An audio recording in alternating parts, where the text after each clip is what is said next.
Today I heard a story of one abusive marriage like this, a man being abusive to his wife. And I've come to realize that when I check closely, I found out that when you see a man being abusive in his marriage, abusing his wife, treating his wife anyhow, beating her, maltreating her, when you look closely, you find out that this man is manipulated by three of these people. He's either his mother, his sisters, or one of his sisters, or his side chick outside, a girlfriend outside. Yes, most of them are being manipulated by either one of these, or two of them, or maybe three of them will join forces. Yes, they will join forces to manipulate the man so that he'll be violent to his wife, so that there won't be peace in the home.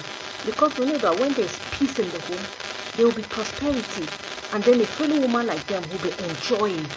So most of them are just jealous. You could find a mother manipulating the son to hate his wife, or you could even find his sister manipulating him so that he can be spending money on her instead of taking care of his home. Or you can find a side chick outside manipulating, saying all sorts of things so that he can hate his wife, so that there won't be rest in the home, so that he can maybe drive away the wife, then she can come inside. So most of these abusive men that are abusing their wife, maltreating their wives, most of them are just simply being manipulated. Men sometimes can act as if they don't have sense.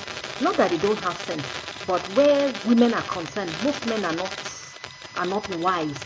So when they fall in the hands of manipulative women, these three sets of people, either his mother or his sister or a side chick outside, the man mostly falls into this manipulation by these three people. So when you see an abusive man, just check closely. Behind that man are three manipulative women, dangerous women. And if you're the wife, you have to stand up and act wisely, because when you're coming against women, you have to be wise, not violent. You don't fight, you act in wisdom, because they are acting in wisdom. So you have to act in wisdom. Don't just go around fighting, my husband is manipulating, my husband is violent, blah blah blah blah. Check very well. When you find out these three women are manipulating your husband, manipulating him, then you have work to do. Wisdom will guide you. Someone asked me that, how can you know that a mother is manipulating her son? Well, when a mother uses this statement that I carried it for 9 months, so you have to do what I want instead of doing it for the other woman, then she's using that to manipulate her son, because she knows that statement will get into his emotions. So she's using that very statement to manipulate him to get him to do what she wants. In my next video, I'll tell you how that statement is used by mothers to manipulate their son's emotions so that they can do what they want, and how it causes abuse in marriages. Getting pregnant and giving birth, it's not a right. It's a privilege, a great privilege given to women by God. So for a mother to use that on her son, she knows that she wants to manipulate his emotions, because she knows that what she says to her son, he will feel guilty if he doesn't do that what she wants. So he will feel obligated to do whatever she wants instead of doing it for his wife. And you see, with that statement, abuse is being introduced into the home. Little by little, the man will start doing things for his mother instead of doing it for his wife. And that is a source of abuse, a very great abuse. And many manipulative mothers that manipulate their sons to do what they want, they introduce abuse into the marriage by manipulating the sons using that very statement, because even a girl child cannot avoid that statement when a mother uses it, talk less of using it for her son, when you know that mostly men are very soft towards their mother. So when a mother uses that statement to her son, she's using it to manipulate his emotions. A very manipulative statement by mothers. You see, abuse in a marriage starts mentally before it becomes physical.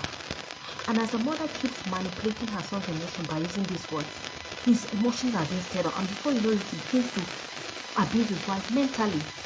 You see, his emotions are stirred up here, and then he denies his wife some certain rights just to please his mother, and before you know it, he begins to abuse his wife mentally.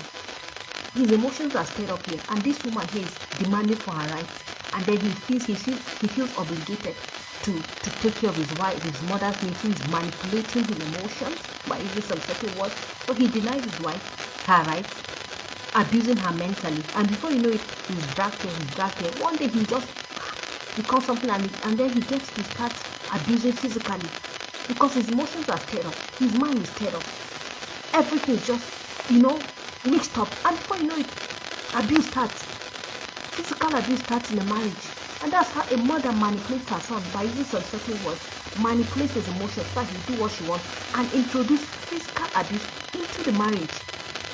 That is one of the reasons, one of the doors that open physical abuse into marriages, by a mother manipulating her son's emotions. Before you know it, now he abuses his wife mentally. Before you know it, now it graduates into physical abuse. Manipulation. So, as a man, how will you stop yourself from being an abusive husband? Well, one of the things I'll say is that find out the right of each one. Find out the right of your mother, and find out the rights of your wife. So that when your mother is demanding some certain things, no, you tell her respectfully and humbly, no, this is the right of my wife. It's my wife that's supposed to do this. This is what I'm supposed to do for my wife. I'm supposed to do this for my wife. So let me do it. Let my wife handle it. Your mother might use some words, might say some certain things, but respectfully keep quiet, respectfully listen, but insist on it that this is the right of my wife. My wife is supposed to do this. My wife is supposed to be here. My wife is supposed to do this. You know the rights of your wife. So I'm supposed to keep this to my wife is supposed to do this. Insist on it. Let your mother know that this is the right of my wife. And let them do it. Don't take the rights of your wife and give it to your mother and allow your mother to encroach and do what your wife is supposed to do. If she manipulates your emotions and emotions get stirred up, before you know it, no matter how kind or gentle you are, you become abusive mentally first before you become abusive physically. So you have to insist that this is the right of my wife. Mommy, mother, let my wife handle it, or let me do it for my wife. And if you keep doing that, your mother will respect you because she wants your happiness too. No matter how much you shout, no matter what you do, gently, gradually, she begin to respect your opinion, she begin to respect your wish too. But if you keep giving into emotions, giving into manipulation, that's how you keep going from little to little. Before you know it, you become abusive in your marriage. So find out the rights of your wife, find out the rights of your mother, and give each one accordingly so that avoid being abusive in the marriage.